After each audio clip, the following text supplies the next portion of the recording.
Well, here we are. Blackline is bringing you another part of the Brickyard Series.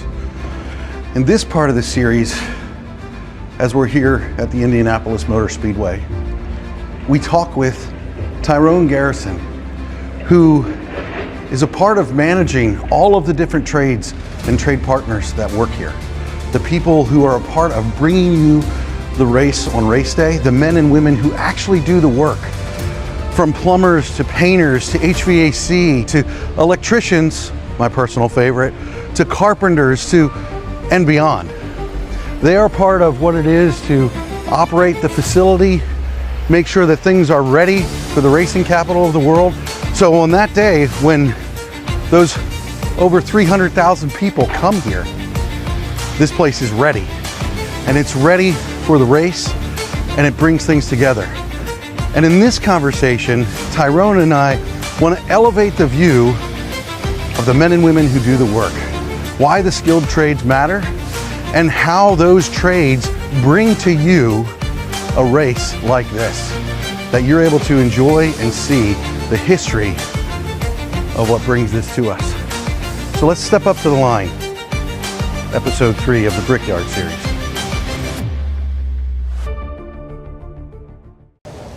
So, Tyrone, tell me a little bit, that's your name, right? Yeah. Sorry. Yeah. So tell me a little bit about what it is that you do here. So really anything you kind of see out here, you know, we have a level of expectation. We need to keep this place, we hold ourselves accountable to make this place keep going, right? Like the history of the Indianapolis Motor Speedway, you know, going back to 1909 and the first race in 1911, like we have a real responsibility. This isn't just a race, right? This place has its own fan base, right? Like people come here to be at the Indianapolis Motor Speedway. We can put any car, any event on track, and people just want to be here. So when they show up, we need to make sure that it presents the way they expect it to, right? And so trying to do that, trying to continue to evolve the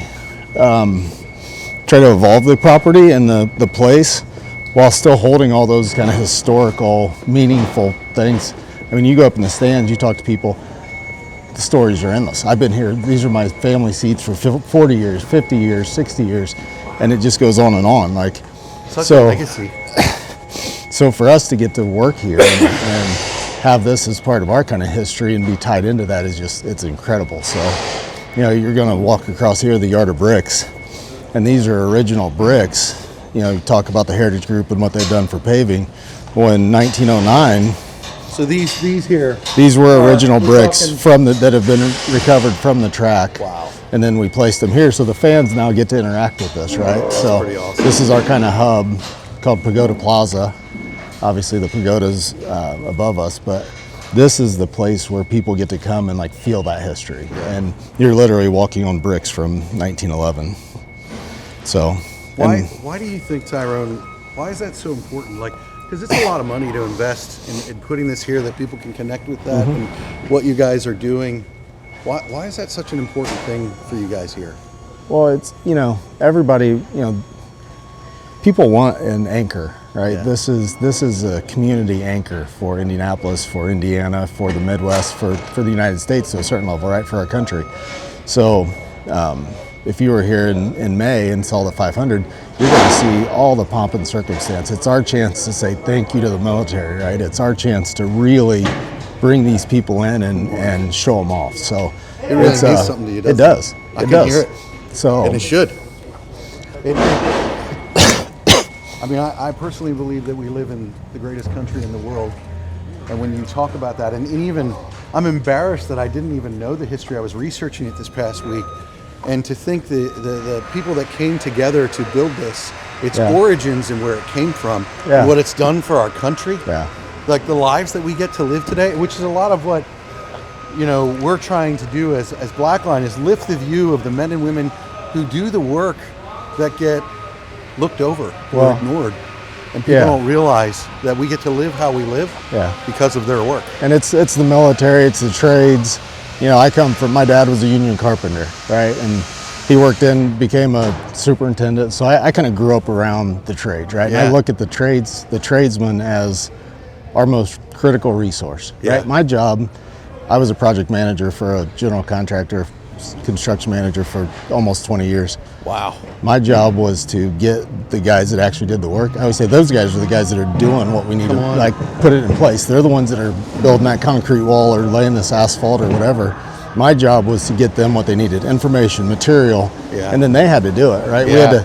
We had to build the schedule. We had to be buttoned up so that they could do what they needed to do to actually perform the work, right? Yeah. Like my job was it was critical to keep the whole thing going, but if they weren't doing what they were supposed to do because I messed up or my team messed up, Yeah. that wasn't their problem, that was mine. So, you know, we've been talking about the trades for since I've been in the industry. Yeah.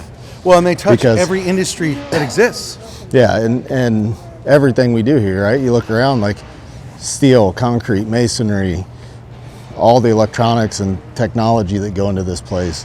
You know, our electricians are out here now helping set up for this major fundraising event we're going to have.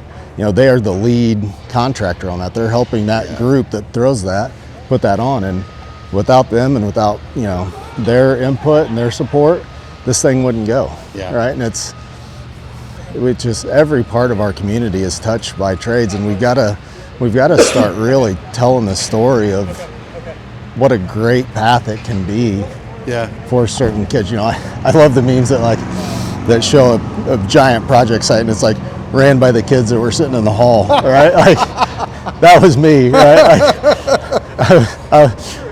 School was different for me, and it wasn't like Me too. It didn't resound like I grew up as, you know, I didn't watch cartoons. I watched This Old House, you know. You kidding? I watched that with my father all Yeah. the time. So He used to fall asleep and I would change the channel. He'd be like, I'm watching that. yeah, so that was kind of I always had a passion for building and for just being around it, and then, you know, then to get to come here and do it at this place, it's like I always tell people, it's like we work really, really hard, but I don't have a real job anymore, you know. And I always like, You know, the funny thing about hard work is it provides opportunity and it provides joy and purpose in what you do, which really, that's when you don't, people say pursue your passion, you won't work a day in your life. I don't believe that.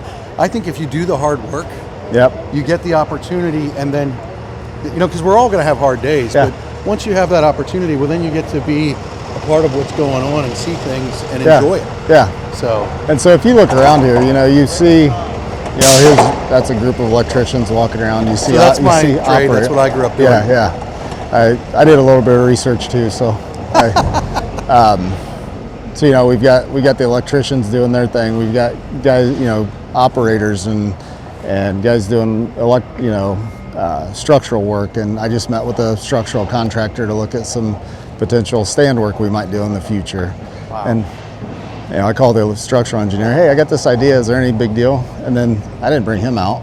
I brought out the erector and the steel manufacturer because I wanted to see if it was really possible. Yeah. Right. Like those are the guys that know Yeah. how to get things done, and so I think that's, you know, you say you were a project manager, so you've been involved in construction.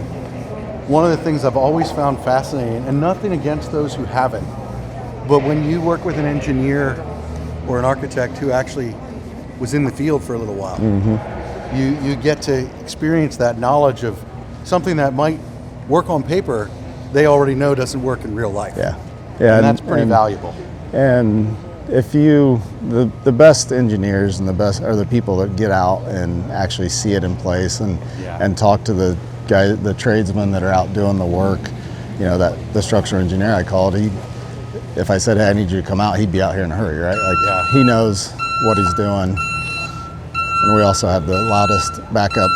Oh, I've been Beepers. here. That's nothing, like if you've seen some of the podcasts that we do, I've had bulldozers and track hose driving Yeah. behind us.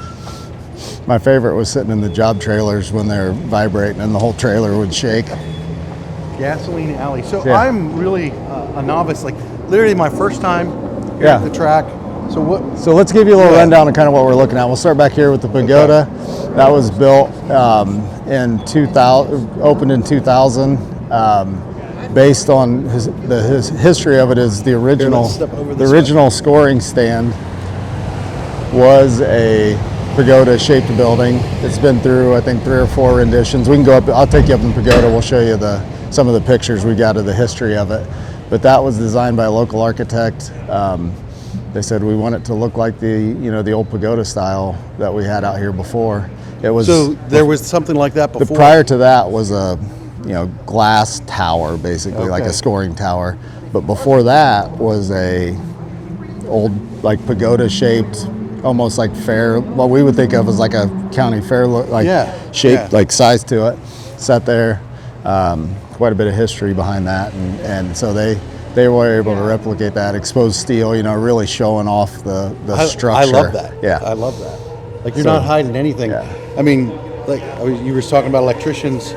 Being an electrician by trade, our work always gets covered up, and so seeing you guys expose things, that's pretty cool. So then off to the side here, these garages were built. These are what we call our trackside garages. They're used now. NASCAR, when they come in with their cup guys, they're in here. Suites above. We also use it for sports car. For the month of May, most of this end will be merch sales. Okay. And then just various different groups in here, but primarily designed to be garages for the racing teams. They actually open up trackside as well. This is our traditional garage location. Okay. So this is where the Indy cars garage out of, and we can walk back in there. But they're building, those guys are building out. So you talk about trades, you got mechanics in there, and then all the engineers supporting them and all the different things that they're doing. But that's where all the kind of technical stuff's happening, is back in there. Those garages precast were rebuilt in 1986.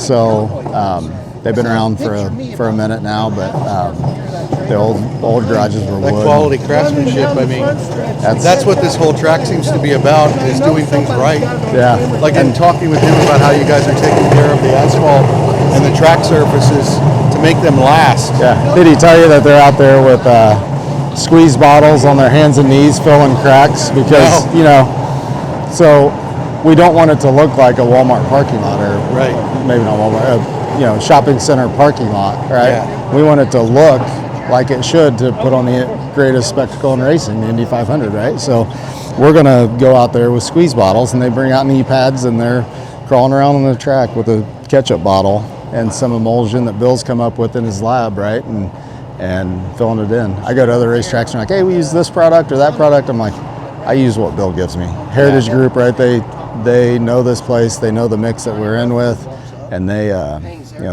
get us this stuff, and then we're just literally pampering this 2.5 miles of asphalt. Wow. So then this year, we came in, obviously the concrete's from 1986 as well, so you'll see new concrete in here. Had a local contractor come in and resurface that.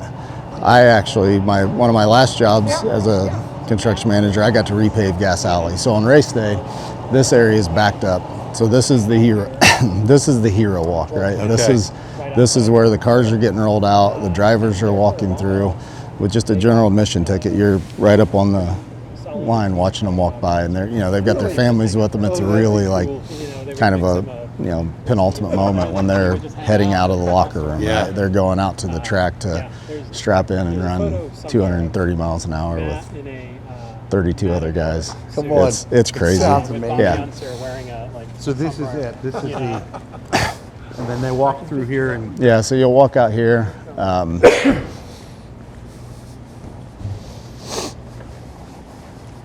we actually walking out on the track? Yeah, we'll see what they're doing out there with the pace car thing, but we'll at least take a peek.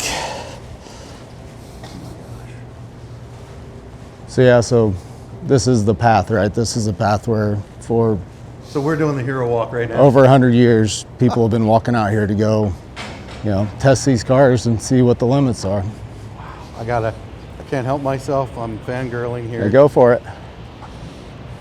And I've only been here since yesterday, but this is just fascinating. Well, and it's kind of two different places, right? It's this place empty right now, and then race day when there's not a seat open in the 225,000 seats that we maintain out here. It's a different energy. It's a bucket list moment. So, and then you've got the pylon. We installed the new video boards on that about 3 years ago. This will be the third event for that, but the LED boards, and you start talking trades again. Now you've got riggers and guys that are out doing LED techs that are trained guys that know how to work on that stuff, and all of these different skill sets are available, right? If you're kind of more into the electrician side or the electrical side and you want to go even deep, go into that stuff, you can work your way into a trade that's literally putting up video boards at some of the most iconic sporting events in the world, right? Wow. Not just here, but all over the place. So wow. It all ties together. It's absolutely beautiful. Yeah, so yeah, this is Gasoline Alley. That is too cool. You got the suites above, so I'll take you up at some point and we'll see if we go to 9. That's kind of our command center up there. But stack us, the rest of it's kind of suites, and we keep those obviously at a really high level. But yeah. So Bill, I don't want to interrupt you and Alex, but that's your baby? It is. I get pretty protective of it when people are on it. Is your car leaking? If your car's leaking, get off here. I don't want oil on my surface. Yeah. Wow. That's fascinating. Yeah, so Bill's always a phone call away, and we can get him over here if we do have questions or something looks abnormal. So it's really a relationship with the Heritage Group in the sense of maintaining function, all of that. It is, everything we do is relationship based, right? You've got to know. I always say I'm not really an expert in anything. I've got to know the expert. Yeah. And Heritage Group and Bill and all the resources they bring, when we have a track issue, that is our resource, right? So if I have an electrical problem, I know who to call. If I need painting done, I know who to call, right? Like I've built fortunately being in construction for 20 years, especially being in this area, I know who my people are, right? If I need a steel guy to come look at something, I know who to call. So having these guys, willing to drop everything for us and understanding kind of the gravity of what this place is and leaning into it as much as we do, right? Yeah. Like I know Bill's going to give us the best advice that's available anywhere in the world, right? He knows this place inside and out. So he's been doing this a whole lot longer than I have. I think the interesting thing that I hear from both of you guys as I've talked with you today, you just called Bill the expert and said you need to call the experts, and Bill said to me that he needs to call the experts, which is his team there at Heritage Research Group. And it's like, I think that, everybody wants to be working on a job like this. Everybody wants to be working the Super Bowl or the Indy 500 or the World Series or the Stanley Cup, whatever it is. But the only way to really do that is to build real relationships, which starts with that humility. Let's come back here, guys. So that's really cool that you guys have that relationship and you both have that humbleness that you pass on then to your people. And if people can do that, that's how you end up being able to work at places like this. Yeah, and it really gets down to, like we talked earlier, it gets down to the guy that's actually laying the asphalt or filling the crack or whatever they're doing. It's our job to get them, Bill's going to come up with the best material. I'm going to work to get the best, environment for them to work in. We've got to work together to make sure that trade has what they need to perform well. Yeah. Right? And we're looking here, especially on the racing surface, perfection is our goal. We can't, if these guys are going to go out and do what they do at 240 plus miles an hour, we got to make sure that the track surface and what they're experiencing actually is as good as it can possibly be at all times. Yeah. Like there is no let up, and it doesn't matter who we bring out from, for these guys, everybody's passionate about it. And you see that across the board, and it's just, this place in particular is an easy place to work, but my hope is that we can use this place as a sounding board to continue to show off the fact that, the trade avenue or the trade path that we're pushing, that we as a country need, is is kind of highlighted, right? We Yeah. can start talking about how all this stuff gets done, and it doesn't get done without the tradesmen. It just No, doesn't. it doesn't. It doesn't. It doesn't get done without farm boys from Iowa. Illinois. Illinois. Sorry, I got the wrong state. It's all right. Illinois, Iowa, farm boys from the United States. Yes. That sound is pretty cool. Yeah. That sound is pretty cool. But you're right. These things don't happen without the men and women who do the work. Yep. And that's been pretty obvious being here over the past couple of days. All of the people, I think that's the other thing, and you and I talked about this a little bit. None of this would happen with someone doing it alone either. No. You know, you don't, I often say to people, well, we don't build things alone. And we have to learn to work with one another. And it's like, that's what you guys are showcasing here. Yeah. And when you do that, you end up working with them for generations, which I know is a heritage thing, rather than quarters or, financial cycles, because it's about, I once heard a guy say that, we will fall on hard times. And the relationships that you build are how you survive hard times. Like, it's not a question of will the economy crash or will our country go to war or will this happen or will that happen. Those things are going to happen. But if you have real relationships and honest conversation with people, then when those things happen, you pull together and you're able to work through it. Yeah. Kind of like, what did you say, 3.1 or 3.2 million bricks Yeah. in a little over 60 days? 62 days. 62 days. Those were some tradesmen that were earning their money. They were going. I mean, you think about the operation to make that happen, right? The logistics behind it. Oh my gosh. There was somebody that was hauling bricks in. There was somebody that was mixing mortar. There was, somebody that was hauling the sand in and making sure all that stuff was going. It wasn't just the guy, you kind of ultimately think about just the person that was putting the brick down, Yeah. right? But there's a whole support system to get that brick in that guy's hand and get it onto the track. And that's a whole, other layer of stuff. And that's the piece that I've kind of we're trying to find some like photos and Yeah. figure out like what that, not just, there's some photos of the guys like putting the bricks in, but what's that look like? How did they make that happen? And how many people were involved in the back end just to get to the point where they could lay 3.2 million bricks in 62 days? It's mind-boggling, right? Yeah.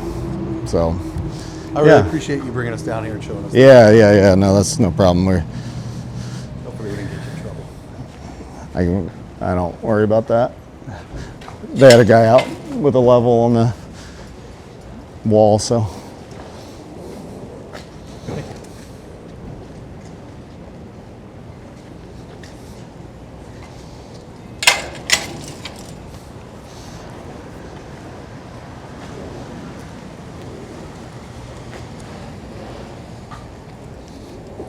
Why don't we make our way back up here and we can Yeah, sit down and have a real and honest conversation? yeah, absolutely.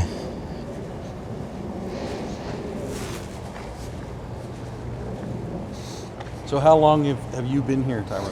So, working for IMS, I've been here since 2021. Okay. February 21 is when I started. I came out here through relationships, right? I was called out to look at a suite project before that. Happened across a time frame where Roger Penske and his family were looking to acquire the Speedway and the series. And so my first job out here was, dollar-wise, small project to redo, clean up all the bathrooms. Okay. Right, talk about fan experience, all those people that we wanted in here every year, coming back, living, it's a community event and there's groups that come, they do the same thing every year and they're constantly, they expect that year over year. Well, our bathrooms needed cleaned up, so we came up with a plan from in the middle of the winter to go through all these unheated, spaces and new lights, paint, swapping out toilet fixtures if we needed to, all that stuff. So I did that as a GC. We ran that process, then COVID hits, right? Yeah. And shuts us down that first year, right before that race, and we were going to kind of unveil all the new stuff. This big video board was put up, like a lot of cool upgrades were made. Well, lost momentum, and we had a couple weeks. So that all happened right before COVID. Right before COVID, and so we rolled into that first year. That first race with the Rogers, under Rogers ownership, was in 2020, was in August, and was ran with no fans in here. Wow. So you can imagine how. That's surreal.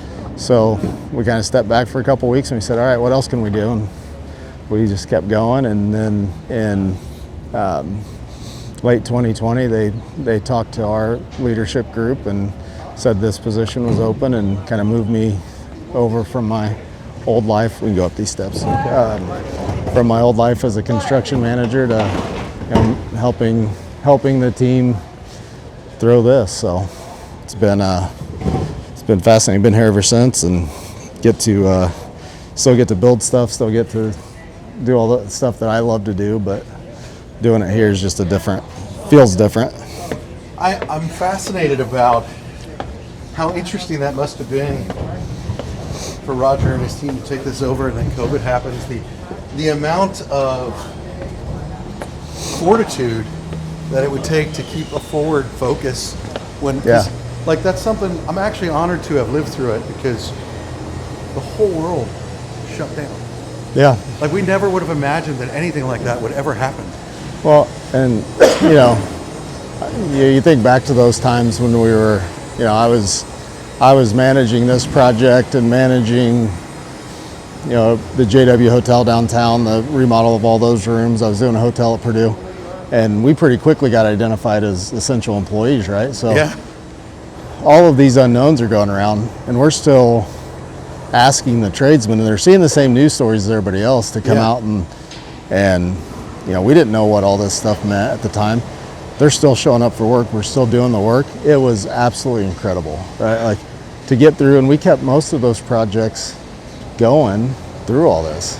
Yeah. Made the commute to work a lot easier. There's nobody on the road, but I can remember my home is in the midst of some farmland in Pennsylvania, and my kids have a big trampoline out back, and my wife and I would go out in the evenings with the dogs and just kind of lay on the trampoline and look at the stars. There were no planes in the sky. Yeah. It was so wild. It was surreal. Some of those like everyday things you don't think about. Yeah. The traffic was what blew me away, but the no planes, going to the grocery store became a bigger chore than it already was. So yeah, my poor wife, that used to be her therapy, to go to the grocery store, and that changed really fast. Yeah. That was, dude, thank you so much for taking me down there. That was so cool. So and if you want to, after we get done, we can jump in my truck and go. I would love that. Check out some. Like I said, I want to go up and show you where my crew that gets it done. I would love that. That would be great. Yeah, it's pretty cool. It's like a small municipal building out there. That would be great. We've got trash trucks and loaders and all the equipment that you would need to run a small city.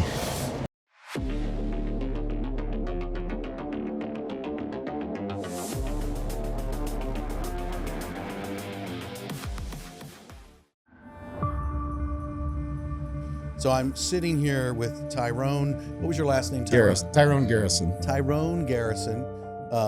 And we are at the Indianapolis Motor Speedway. I've heard it also called the Brickyard, which is actually my favorite name that I've heard call it.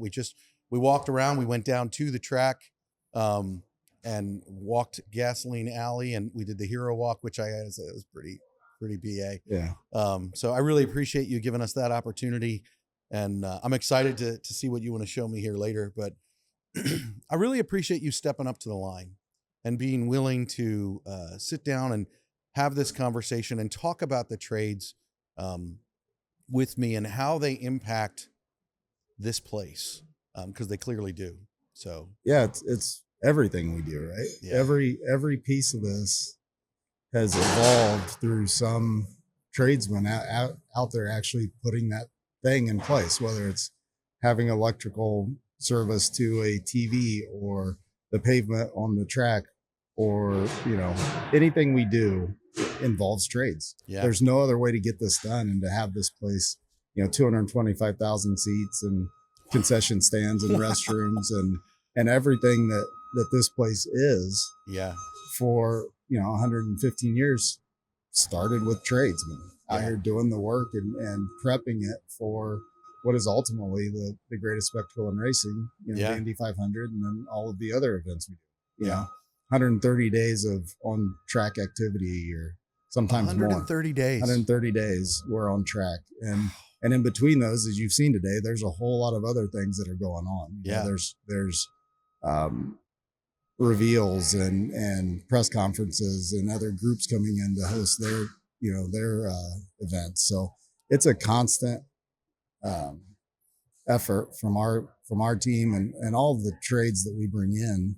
And I think just being able to highlight that is so important and tell that story. And we were talking earlier, and it's something that we as a group of construction affiliated people need to be telling that story. We've been trying to tell it for years, and I feel like now we've got a little bit of a platform, and especially with podcasts like this, we can talk about it and let people know what's available out there. And I'm a firm believer, like,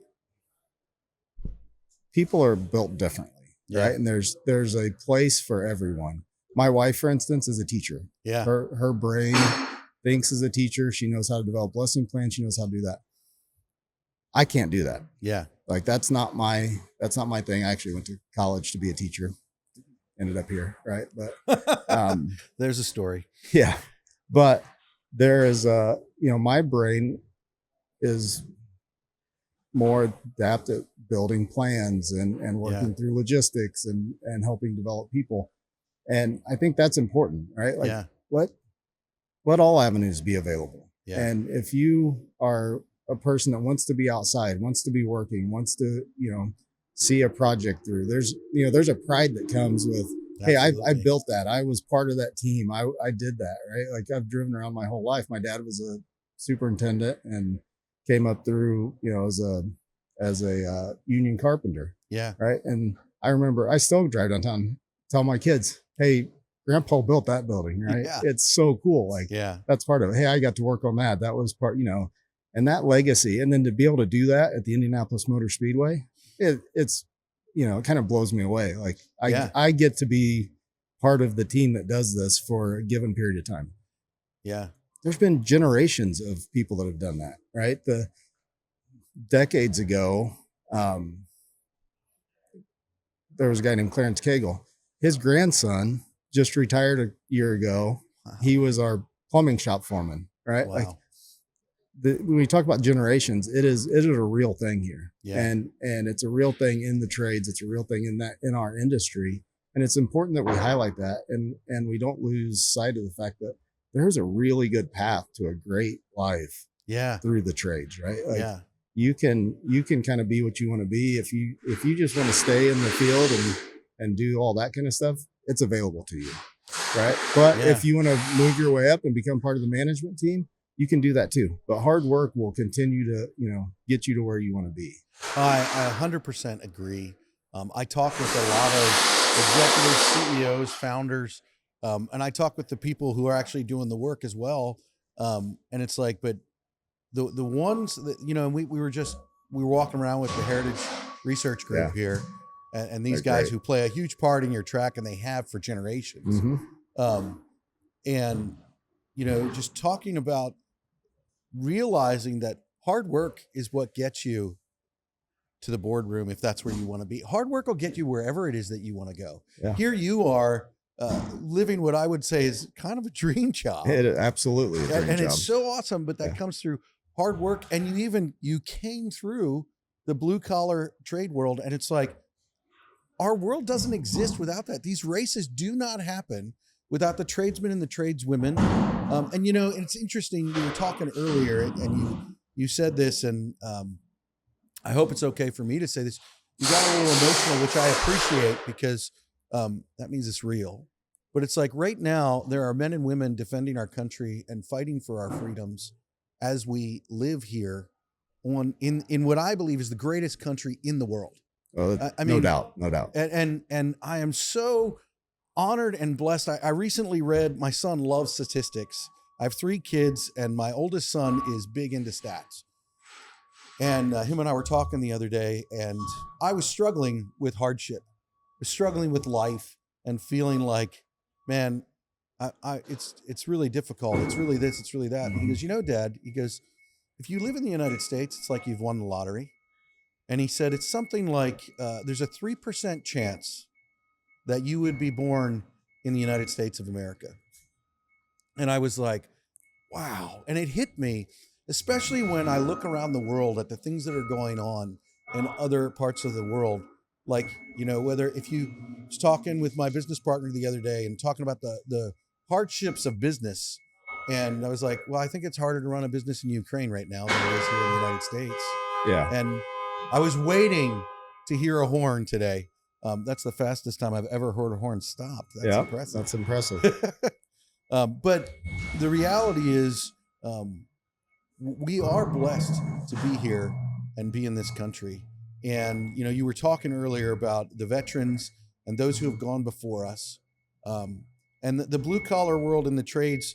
I know I've interviewed a lot of people here, and we have a podcast dropping this Monday with a guy who came back from World War II and started an asphalt company in Georgia.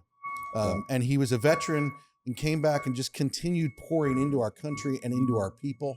Yeah. And I think that ties into what the Brickyard is about, what the Indy 500 is about, all of those things. It all ties together in that way. Yeah, and it's definitely a big part of our brand. Yeah. Right? Like us using our platform to tell that story, to honor the military, to honor the folks that are actually out on the ground doing the work. Yeah. Right? We keep talking about the people doing the work. The people doing the work. They get to march up pit lane and 225, 300,000 people go dead silent for taps. Wow. If you're not crying for that, you're a mess. Yeah. It is. Yeah. It is unbelievable. Yeah. So, so it's exciting for us. It's something we're passionate about, you know, to tell those stories and really kind of lean into that as, you know, politics aside, that's not what we do, right? We're here to honor the people. That's right. Right. Like we're here to put on the best race we can possibly put on. And our show, you know, our pre-show that goes 6 hours long is unlike anything else. You know, the teams that put that together are just unbelievable. And it's such a cool experience. And that's what a lot of the people that are here come for. Yeah. Right. They love the racing, and that is the, you know, kind of ultimate entertainment part of it. But that whole segment beforehand where we're doing, you know, we talk about intentionality, right? Yeah. It is overtly intentional, right? Yeah. Of what we're doing and the story we're telling. And it's so well done, and it's so exciting that we get to do that here. Yeah. That's really awesome. Tell me a little bit about, Tyrone, your origins of when you started in construction. Oh man. And you started in the trades. Like, what were you doing before, and what transitioned you into that?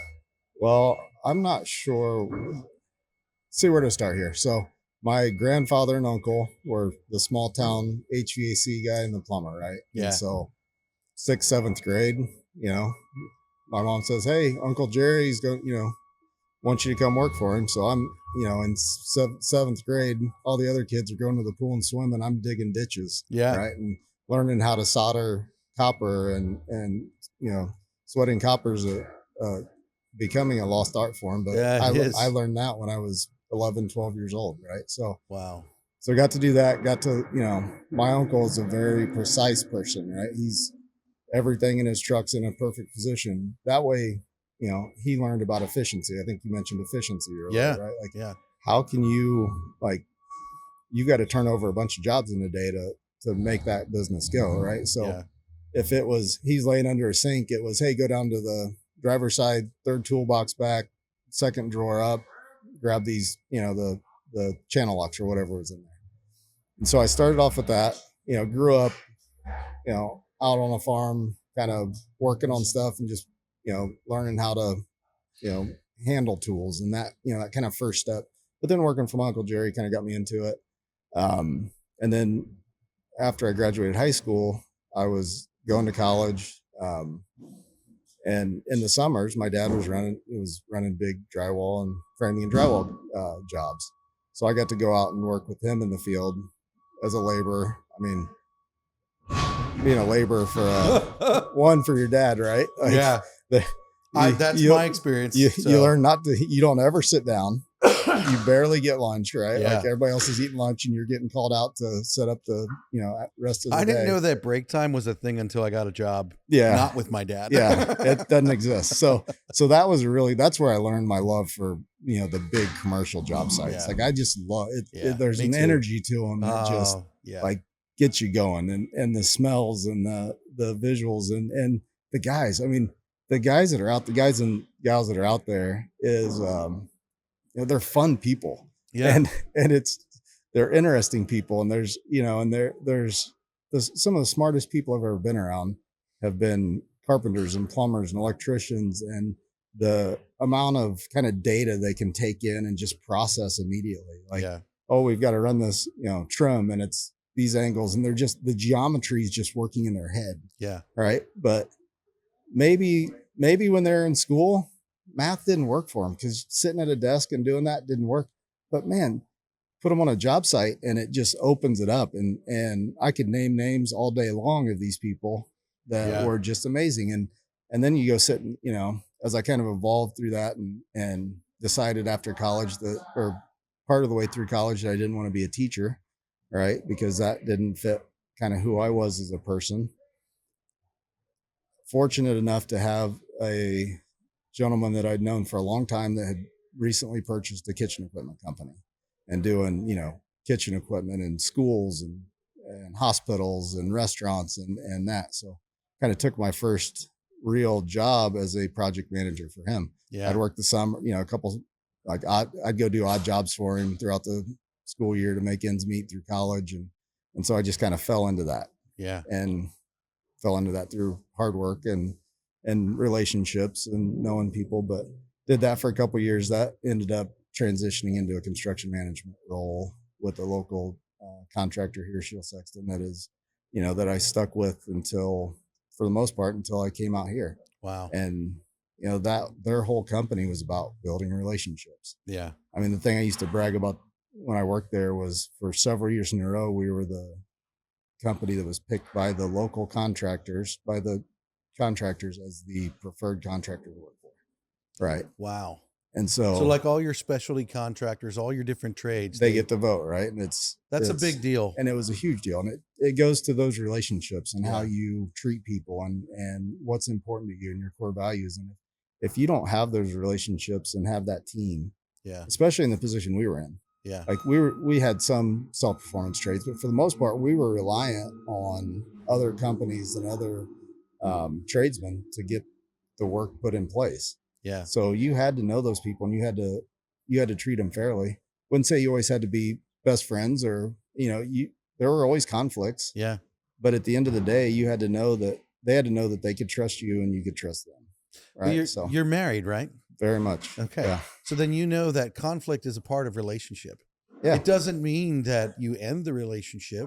Yeah. It means that you work through it. And you touch on that. I think that's something that in the trades, I think that general contractors, honestly, I'm going to get, as a friend of mine would say, I'm going to get some hate for this, but from specialty contractors, which I am one of, or at least I was. And so I feel your pain, but general contracting firms really, I think, have one of the hardest jobs, and is what I mean, but not in the way that you think, because you have to really look inward to not just blame everybody for everything and bring people onto a team. And when you talk about the company that you worked for and them being named by the specialty contractors or the trade partners that they were the contractor they wanted to work with, that means that they were doing that. Right. Because it's very easy when you're the one at the top, because you can control the information.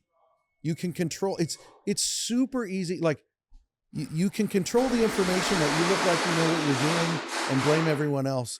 And so it's a tremendous level of character to say, you know what, I'm going to own it all. And when you do that, and that's something that I think that, which is one of the reasons that we're here highlighting companies like the Heritage Group. Yep. Because when companies have figured that out and they're doing, and listen, if you want to make money and you want to succeed, that's the way to do it. That's the way to do it, so that you're here. How long has the track been here? Since 1909. Since First 1909. race, first Indy 500 was 1911. Over 100 years. Over 100 That years. doesn't happen if you're not looking at things that way. Right. The, the companies that didn't figure that out, guess what? No one knows their name. Yep. No one knows who they are. Yep. Yeah. And just to continue that conversation, there's as a construction manager, general contractor, while you kind of control the flow of money a little bit, Yeah.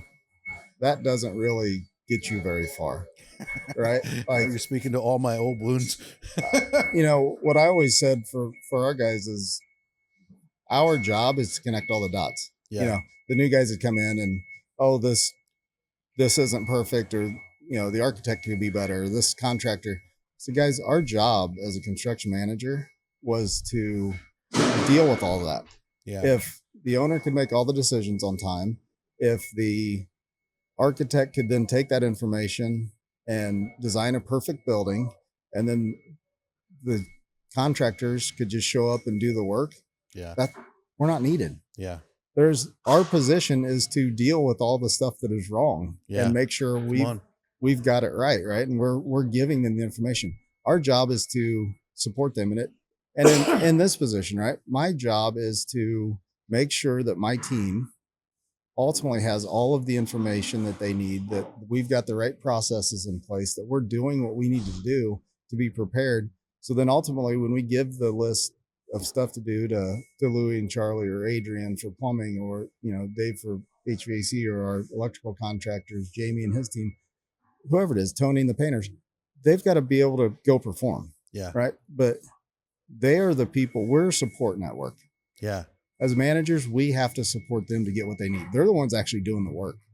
Right. Yeah. And if we're not doing our job, then they can't do theirs. Yeah. And if it's all late and it's last minute, then it makes their lives harder, and that's not fair to them. Yeah. And they have a right to be upset with us. Yeah. So, from CM world, that translated really easily to this. Yeah. Right. If materials are coming in late and the electrician doesn't have the information, and now he's behind getting his in-wall rough done. Now the drywaller's behind and he's having to work overtime, right? Like, all those little things pile up. And if you don't catch that snowball ahead of time, it's just going to get out of hand. Yeah. And so we were, I felt like we were constantly working, and in the CM world, you kind of move through, dealing with the right now.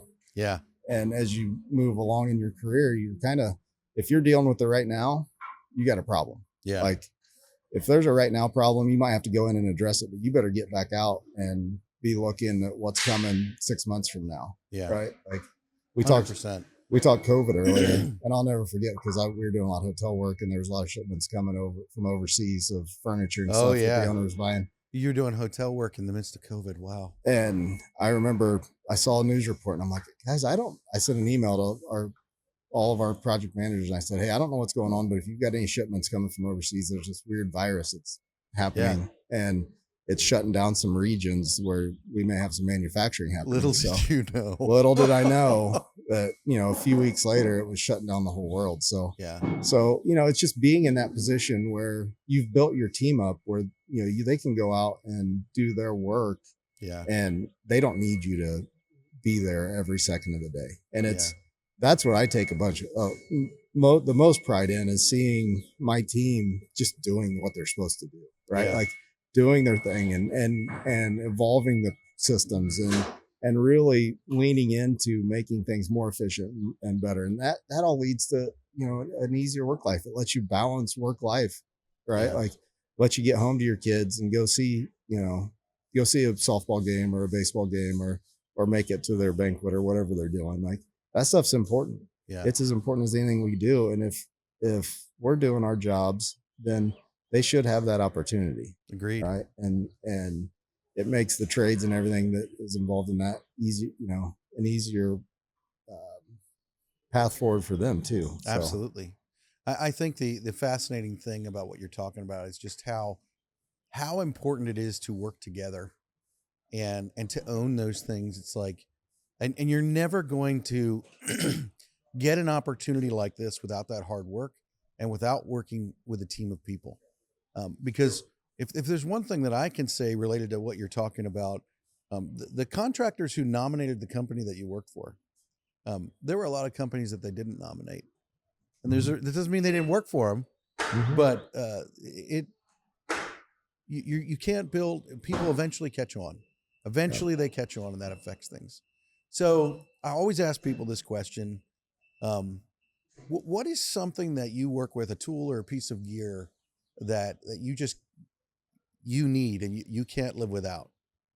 Unfortunately, these days, I'd say my phone. Yeah.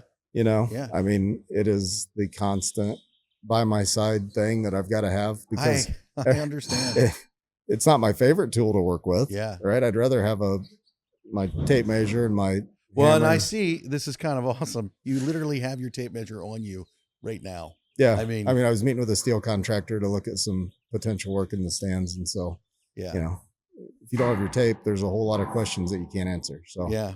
So yeah, you kind of got to have a tape measure. You got to have your, general, I keep a lot of just general tools in the truck all the time. Just so, hey, if a hinge needs tightened up or something, I can do it. And I'm not asking, my trades guy that's got a list of 100 things to do. One of my carpenters, Mark or Tony, to come down and do it. I can just grab a screwdriver and do it. So I grew up, my dad was a carpenter, and carpenters are a unique trade because people always think, a carpenter just, works with wood. There's so many different aspects of carpenters, from finished carpenters to rough carpenters and my dad was one of the carpenters where I grew up, and we had like a wood shop. And that was what we did for fun on the weekends and in the evenings. But he was a carpenter where it was like pretty much whatever you need. And a lot of people don't realize that about there's a whole nother level of carpenter. It's like whatever you need. I need you to figure that out. And we use that term sometimes generally throwing it out there. And so I think about your guys that you're talking about. They strike me probably as the whatever you need carpenters. Yeah. No, that's what we have to have here. And that really comes into play with our carpenters and our mechanics. Yeah. We have 2 full-time mechanics up there, and you said you grew up on a farm, right? I said right when I started here, we had to hire a new mechanic, and I was going out to people that we knew in the market, and I don't need, I need a farm boy mechanic. I need somebody because they're literally working on Korean era jets. I don't know if you saw the jets rolling around yesterday, if you're here in time, but drying the track. They have, they've got the old manuals and they're working on those. They've got, our fleet of brand new Chevy vehicles that need diagnosed before we send them off to the shop and possibly fixed. They've got tractors and loaders and dump trucks and you name it. We've got it out here, right? It's a small city. So that's the kind of people we need. And then you talk about carpenters, right? They've got to be able to do door hardware and, hang drywall and frame and do that stuff. And we have a great support network of contractors around this region that'll come in and help us when it gets too big. But my guys need to be able to handle a little bit of everything, right? And my laborers are going to be, whatever, laborers is a weird term, but that shop is going to be out setting tables and doing that stuff. And then they're going to be setting tire barriers on the track and possibly helping the carpenters. And so they need to be very generally suited for those jobs. And it just goes across the board, My favorite thing is when something pops up and, we got to do this, right? We got to add foam for the safer wall all the way around the track. And one radio call and 10 trucks show up with 20 guys in them, right? And they're all there and they're ready to go. We need some support from our ground crew. We haven't even talked about the ground side. We've got a whole crew of guys that take care of our 18-hole golf course, which is a premier golf course in this region. Plus, take care of the grounds here. They're mowing hundreds and hundreds of acres and keeping the place just pristine. It is pristine. Yeah. I mean, we came in the other day here and it's beautiful. And that comes from a lot of people that are great at their job and not just great, not just, know what they're supposed to do, but do it. They lean into it. They work their tails off. Like there's not a guy on our crew, not a woman on our crew that doesn't put everything they have into this place. And the pride that comes with, like we said, I built that or my dad built that, that's the construction term. Well, these guys get to say, we did this, right? Yeah. And you've put 300,000 plus people in here in one day, which is equivalent to, the urban area of Cincinnati, right? Like, Yeah. and one day they come in, they have a great time, and they go home, and they talk about it for decades. Yeah. And it's just, they get to do that. Yeah. And that is what's so important and so kind of impactful. And that's why I have guys, I have people that stay here for decades. This Yeah. is their entire work history, work life has been here. Yeah. And that team is what is the most important thing to me, and that we develop that team and we give them the resources they need. When you find people that you want to work with and that you want to spend time with, I think it's something that we don't always take into account. I'm a dad, I'm a husband, I love my family, but I don't spend a majority of my time with them. I spend the majority of my time with those who I work with. And the reality is I want to be surrounded by people who want to do, people who want to come up with solutions, want to solve problems, want to make things happen. And so it's one of the really cool things about being here. And I've gotten to experience many different aspects of your team.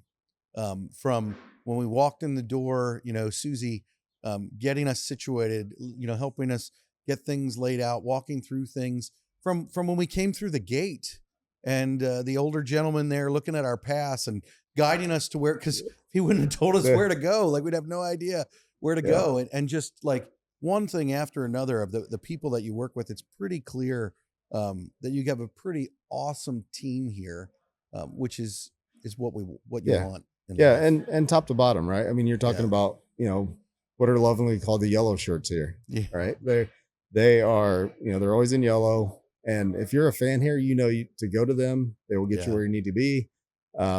It is part of this track's history, just as much as the pagoda or the bricks, right? Like, it has become part of our culture. And we have people on the backside, David Leatherman and his team, that are working really hard to make sure that culture is in alignment with our brand, right? And how they're interacting with our fans, and that they know, right? Like, their training program allows them to, the opportunity to be successful when they encounter a fan that has a question. Right. That all comes with months and months of preparation. And we will, as soon as this Indy 500 ends, that team will start reviewing aerial photos and security cam photos and notes and start building our plan for next year. And where did we have an issue, and how can we fix it, and how can we resolve that? And then ultimately getting that ahead of time, and then, getting the new plan in place and changing things. I'll show you some stuff we changed this year, right? That we learned last year, as we had a few thousand more people here than we had the year before, that changed the dynamic of how that he nonchalantly says a few thousand more people here. Tens of thousands, whatever the number, but, you build that culture, and it shows even, our ticket office, we keep that in house. Right. Kelly Lehman and her team, we keep that in house because we want to know how our fans are experiencing us, right? What's your first, if you're, okay, I'm going to go to the Indy 500. What's your first thing you're going to do? I need to get a ticket. Right. That's your first in interface with our brand. Right. You've seen it on social media, and maybe, you call that first now, but your first personal one-on-one is, how do I get a ticket? And if you call her office, I promise you're going to get the most helpful person that knows what they're talking about and will get you exactly what you need. We have a lot of options, right? And do you want a GA ticket? Do you want a tailgate? How do you want to experience your first Indy 500? And they can walk you through that process. And then, it goes to every group we have here. And I think the feedback we get is everybody that comes here, you're coming here to set up your podcast. It needs to be the most professional group of people that you work with to be able to have that experience. Your experience, what you just said, is the story we get from all the various racing series and everybody else. Jason Penix and his team on track ops, like they do, this place is always ready to go. It's easy. It's easy when you come here. Well, that is the exact word that I would have used to describe it, is it's easy. Not only is it easy, but it's super welcoming. So I've never, again, I'm going to get hate. I've never watched an Indy 500. I've never been to an Indy 500. This is my first time here in every aspect. And now not only do I want to watch one, because I watched some testing yesterday, which was just awesome. Like, I mean, I can still hear the sounds of the cars, and it was just, I had no idea how cool it was. Yep. So not only now do I want to watch one, I want to experience one. I want to be here. Like when we went down Gasoline Alley and we're down there on the track, like you're talking to me about what it looks like when the stands are full. I want to experience that now. And honestly, I think it's pretty fascinating, and pretty obvious to me that what your team is doing here makes that experience tremendous. Yeah. And I'm a big believer in, you talk about efficiency, but like, I want to be honest, I want to be excellent, and I want to have grit. And I clearly see that with your people here. It's like, honesty for me is not hiding anything. You know, I'm not telling everybody everything, but I'm not hiding anything. Excellence for me is realizing that perfection is what I'm shooting for, but we're never going to attain that in this life. But excellence is doing better tomorrow than I did today. And grit is the courage to be able to, all right, there's a problem. We got to figure out how to do it. It's really hard, but if we have the grit to be able to face that, then we can come through it. And yeah. And so grit's what gets you across the finish line. Absolutely. Right. It takes those last few pieces of the puzzle that are the hardest to get in. Right. And you've got to push through that thing. And that's where, you know, I think our team, the team I shouldn't say we've built, this team has been building for decades and generations, right? It's the guys that have been here for 40 years plus, right? Like that blows my mind. Yeah. And we lean on them for all the institutional knowledge, right? Like, what we have an idea. Hey, what if we try this? And they're like, we did that 27 years ago and it didn't work, right? Like but it's pulling all that together, and then that kind of perseverance and hard work, and it evolves into a team that is cohesive, and they banter, and there's, you know, it's like any good family, right? Like you said about your wife, there's conflict. There's conflict but how do you come out of that? That's right. And when you fail, how do you recover? Yeah. Right. Like we had a really good leader when I was working in Denver, and he always said 98% of failure is, or 98% of learning through failure. Yeah. Right. Like, wow, that's a good statement. And so out there, I learned working with, and it was a larger company that I worked for like 3 years in Denver. And their whole thing was like, you had to give people opportunity to fail.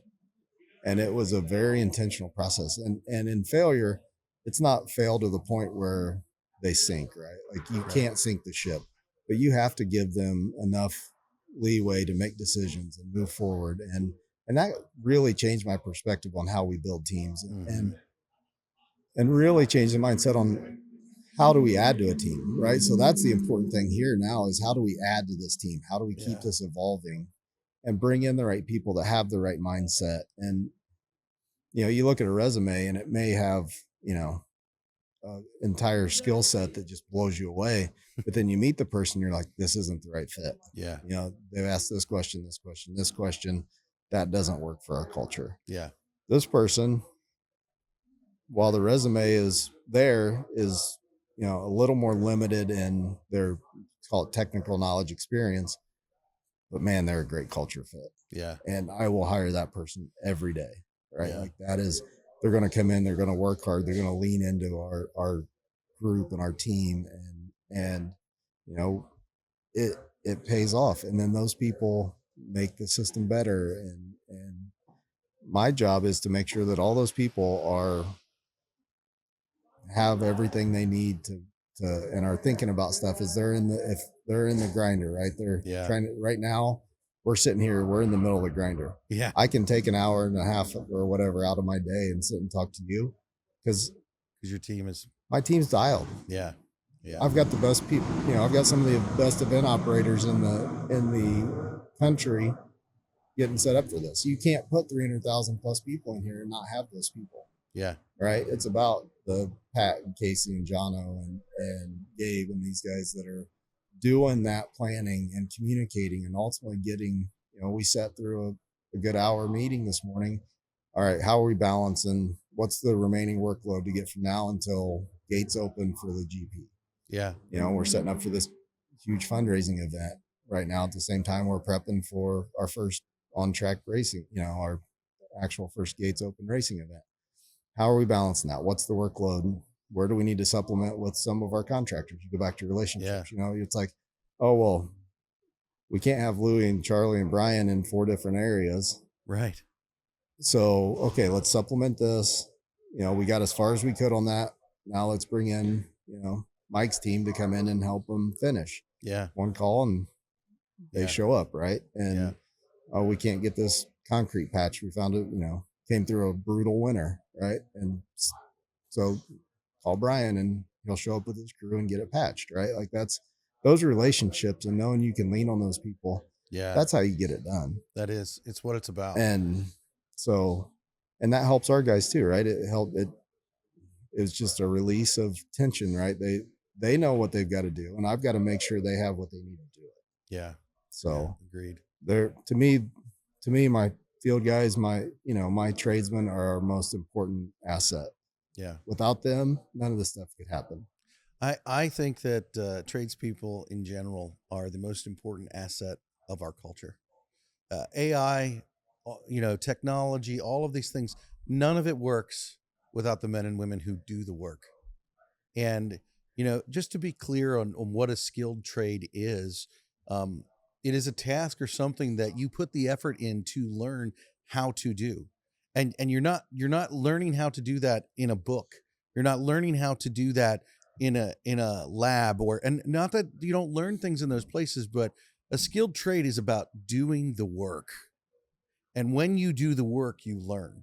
And so I love that about what I am seeing here at the Brickyard and in Indianapolis at the Speedway here. I love it. With all of that, one of the things that I think is essential to learning is being honest about what we got wrong, what we missed. You just said that 98% of learning is through mistakes or failure. And it ties really well into, and when I say that, failure, I think, is a myth. Failure is another word for quitting, because if you don't quit, you can't fail. That's my personal belief. I'm not saying that things aren't really hard sometimes, but with that, I always ask people this question, Tyrone. Tyrone, what's a mistake that you've made in life or in work that you would be willing to share with our listeners that they might be able to learn from, that you learned from? I think in general, I can kind of go 2 steps here. I've got a very specific mistake that I can go back to that I go back to all the time. Let's start with that. So I was relatively new in my project management role. We had a 2-phase project, and I had a contractor that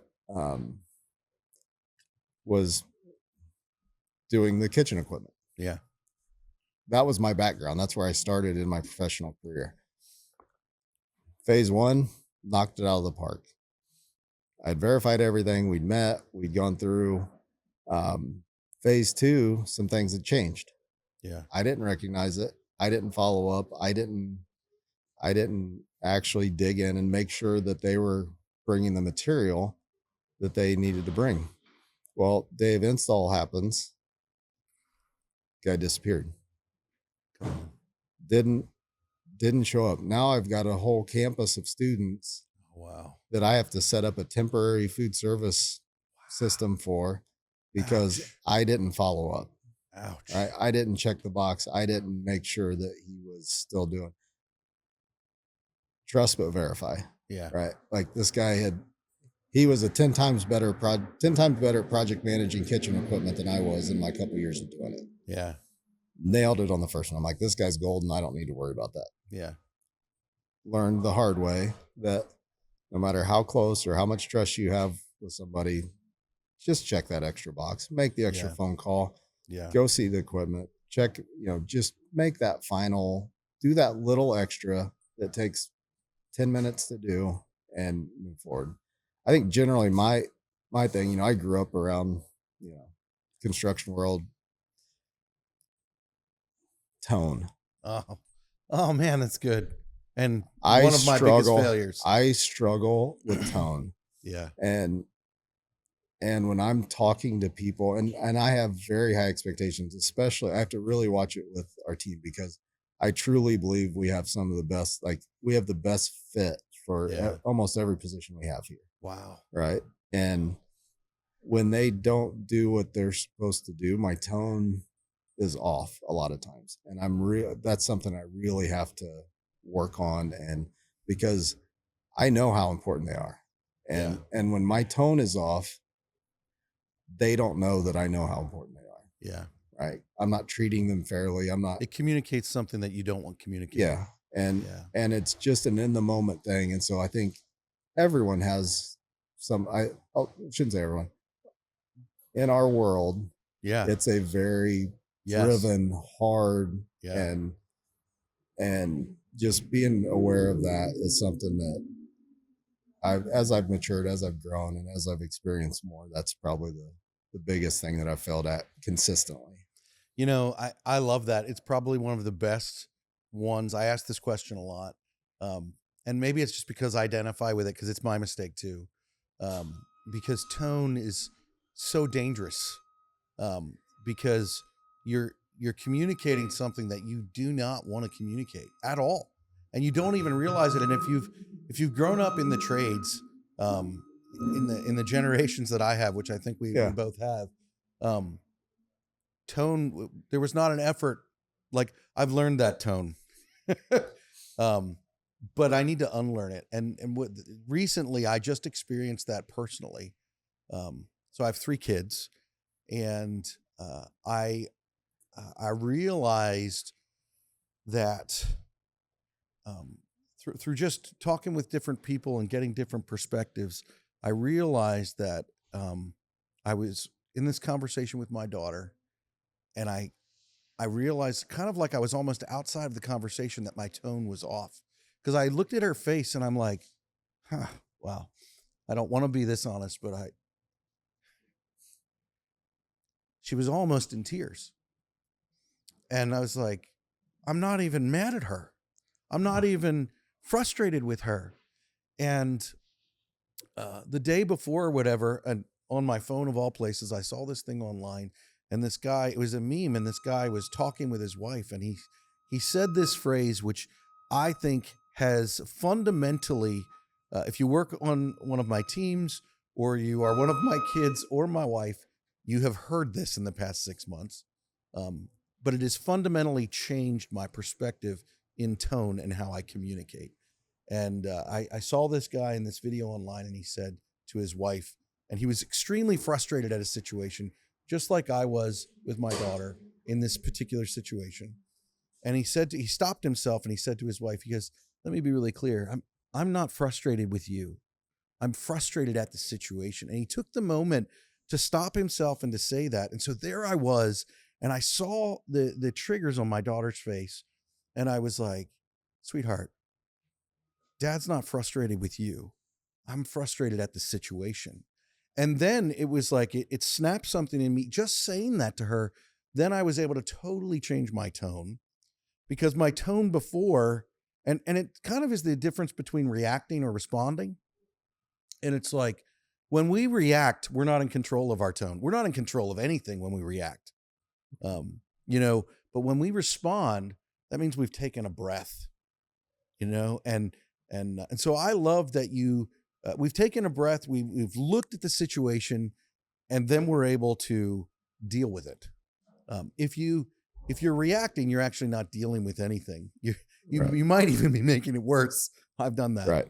And so I love that you're talking about tone, because I think not only in the trades industry, but in life, we need to be aware of our tone and how that affects things, because people are looking at it from their perspective, and she does not know the 300 other things that are going through my mind when I'm sharing this with her. And sometimes I've realized my tone, I'm not even frustrated with the situation or this person. I'm frustrated about something that happened earlier in the day. Or the 10 things that happened earlier in the day, right? Like, Yeah. And I always said I like for my job sites to be about half hour to 45 minutes away from the house, Yeah. right? Because that gave you I know that what you're time gonna to say. get into Yeah. a podcast or make that call that Yeah. you've been putting off all day because you needed to have time to and like get that out. Yeah. If, you know, Yeah. working in Absolutely Denver, I was agree. 5 minutes from the house, and having that time to decompress and it, you know, I probably still fail at it daily, right? Yeah. Like, but at least recognizing it, and if you have to go back to the person and say, "Hey, Yeah. this was the situation. I'm still not happy about it, right? Yeah. We still didn't do what we were supposed to do. Here's what we need to do next time." But kind of reset that and make sure Yeah. that you're not leaving that person in a bad place where they don't want to be part of the team, right? Yeah. And that's critical, and Well, and the wrong tone can communicate that, and that's not what you want. that's absolutely not what I want. Yeah. You know, especially here, Yeah. we have the right team, Yeah. right? So I think just that, talk about biggest issues or failures or whatever, that to me, that's the That's the great one that I'm example. working on. Yeah. So Me too. 100%. Tyrone, I really appreciate you stepping up to the line with us. I appreciate, and if you guys are listening, I don't know if your team is listening to this when it comes out here. Thank you all for what you have done to make this experience what it is, not only for us here at Blackline, but for the, I was going to say tens of thousands, but the hundreds of thousands of fans who come here. It's like a huge thank you that you're giving to those who come here. And I believe a lot of them, I don't know the stats, but I believe a lot of them are the type of people that we connect with here at Blackline, the blue collar tradespeople who do the work. And we're so appreciative of what you are doing to say thank you to them. yeah, well, thank you for being out here. I think what you're doing with this podcast and providing a platform to us to speak about the importance of our tradesmen and women is something that needs to continue and evolve and expand. Yeah. Right. So if we can be some small part of being able to do that, then I can sit here for an hour and have a very open, fun conversation. Yeah. To do that, no problem, anytime. Well, so it's been thank great. you. Thank you for stepping up to the line. Thank you.